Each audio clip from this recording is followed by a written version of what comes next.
Tuhan, aku bingung. Guru sekolah minggu bilang, Tuhan itu Tritunggal. Ada Bapa, Anak, dan Roh Kudus. Tapi katanya Tuhannya cuma satu. Kok bisa tiga tapi satu?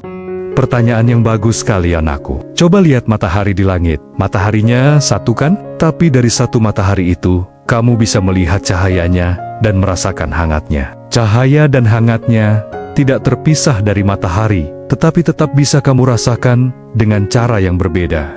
Begitu juga dengan Allah anakku. Bapa seperti mataharinya, aku Yesus seperti cahayanya, yang datang menerangi dunia, dan Roh Kudus seperti hangatnya yang tinggal di dalam hatimu. Walaupun terlihat dan dirasakan dengan cara yang berbeda, semuanya tetap berasal dari satu matahari yang sama. Begitu juga Bapa, aku, dan Roh Kudus, bukan tiga Tuhan.